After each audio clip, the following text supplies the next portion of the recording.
I've been saving this story. I want to tell you about my adventure actually relying on 911 to get me help. I live alone.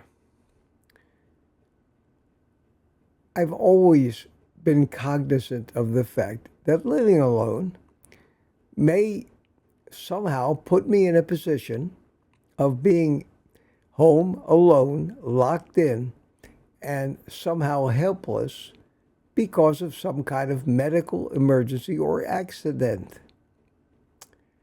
Because of that, I thought I had taken tremendous precautions. I wore a watch that had fall detection. It was set to send a text automatically to both of my children if it ever was set off. I had my cell phone. It was programmed to my voice to be able to call 911 if I just screamed at it. I felt very secure. I always had the watch on when I was home. Most of the time, if not all the time, I had the cell phone with me, usually in my pocket or on the table next to me. On February 28th, at about 3 o'clock in the afternoon, I decided I was a little hungry and it was time for my second meal of the day.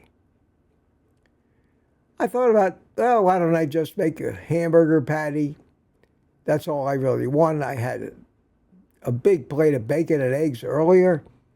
So I went to the stove in the kitchen, took the frying pan, put the burner on, put the frying pan on the burner, put a hamburger patty in there, squished it all down, put some salt on it, and put the splatter screen on top of it.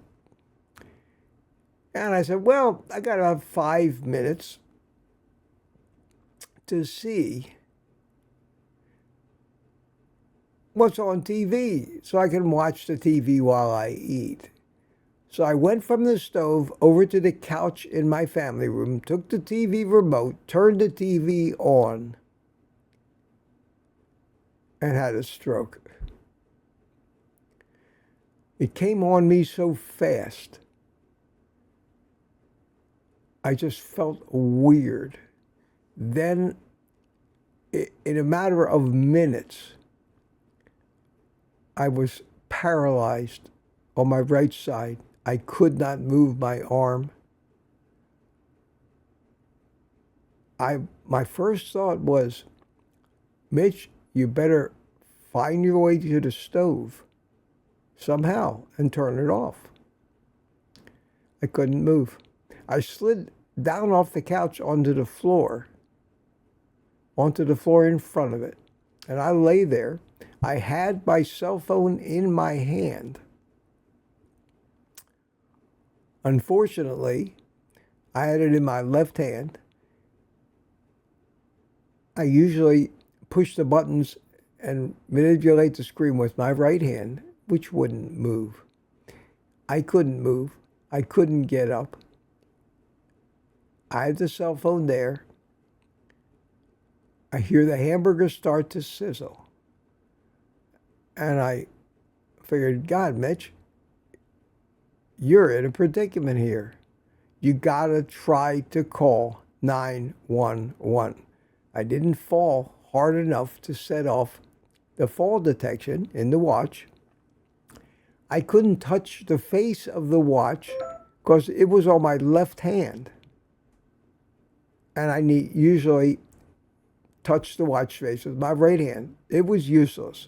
It was useless. I did know what time it was, however. I managed to take the cell phone and prop it up against the coffee table in front of the couch with my left hand so that I could try to use my left hand to make it work.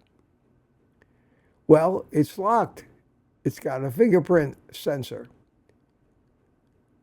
which I usually use my right hand for. So the first thing I did was I took my right hand and I placed it flat, and I took the cell phone and I tried to put the fingerprint sensor up against my right finger. Wouldn't work. Could not get it to work. And I kept trying, and I tried all the fingers on this hand, because I know that I had one or two of these fingerprints in the phone. Couldn't get them to work either. Meanwhile, the hamburger on the stove starts burning. Smoke is coming out. Next thing I know, the smoke alarms go off. Beep, beep, beep. And I'm laying there on the floor. Smoke alarms going off. Useless cell phone. Useless watch. Unable to move. And I said to myself, and it was strangely peaceful. I said, Mitch, you've had a good life. If this is how you go out, it could be worse. And I kept trying. And fortunately, after 5 consecutive tries with the fingerprint, it said, the phone said, you need to enter your PIN number, and put the PIN pad up there. I said, okay. And I entered my PIN number, and it worked, and the phone opened up, and I hit the button that said telephone. Up comes the keypad. In my excitement and all the noise and the smoke and the panic, I couldn't dial 911. I dialed, first time I tried it, I dialed a star somehow, 911, and I hit send, and it couldn't go through. After a couple more tries and clearing it, I finally was able to call 911. And it rang, and the operator answered.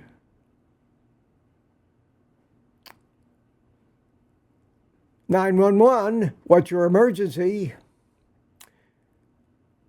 I didn't know if I could speak or not, but in mustering up the best and clearest voice that I could, I exclaimed clearly and loudly, just like this, "I'm having a stroke." Fire alarms, smoke alarms going off in the background. My house alarm system, its smoke detectors went off. My phone's ringing in the background because the alarm company's trying to call me to tell me that is the house really on fire. Meanwhile, I'm on the floor in a house full of smoke with the doors all locked, arguing with this 911 operator, when she says to me, "Okay, sir, I understand you think you're having a stroke. Why exactly do you think you're having a stroke?" This woman wants to have a conversation with me. As far as I'm concerned, I'm dying and I desperately needed help. Fear of burning up in my house. And she wants to have a conversation. I started screaming, "Get me help now. Get me help. The house is going to burn down. I had a stroke. Get it." I yelled and yelled and yelled, and it took 15 minutes for them to get, 20 minutes for them to get here. Me yelling the whole time. Now she stopped asking me questions, and she started being reassuring. "They're on the way, sir. They're on the way." "When are they going to get here?" "They're on the way." Well, it's been 35, 40 minutes since I actually had this stroke. I'm still laying there in a smoke-filled house, I'm telling the woman on 911, going to need to break in, just break in, I don't care, get in here and get me out of here. Finally, I hear them outside the house. They break the front door in. They come in. The first thing, before they even come and check on me, they're opening the doors and windows to get smoke out of there. I'm yelling, turn the stove off, turn the stove off. Mayhem, absolute mayhem. Finally, the paramedics come in, check me out real quick, scoop me up, pick me up, carry me out, put me on a stretcher, and cart me off to a hospital that's about 8 miles away, Holmes Regional. And you've heard some of the rest of the story by now. I used to gain a lot of comfort living alone, knowing that I could simply call 911 if something happened. Not having ever experienced anything like this, and not knowing how debilitating it can be, and how helpless it can leave you, I was naive. I was naive. None of us wants to wear one of those push buttons around our neck. You know what I'm talking about. Help me, I've fallen and I can't get up. We're too proud for that. I'm sorry, my friends. I'm going to be wearing one of them when I'm home alone from here on. And if anybody thinks less of me, I think my odds of being able to just push that button and be connected to an operator who can talk to me is going to be worth, call it the embarrassment or the shame of thinking I'm not as up to this as I thought I was. It was a lesson that I learned, and something that I think should act as an example for everybody to evaluate. What would you do if you were in the same position that I was? Any of you that have had a stroke are shaking your head and know what I'm talking about. Those of you that haven't, you cannot describe how quick and unexpected it is, how debilitating it is, and how virtually helpless it leaves you. So the moral of me telling you this story is, if you live alone and you're in your house and the house is locked up tight most of the time, you need to rethink. You need to rethink your plan.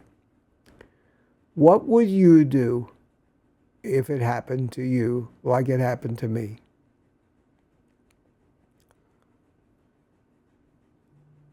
What makes you think you're having a stroke?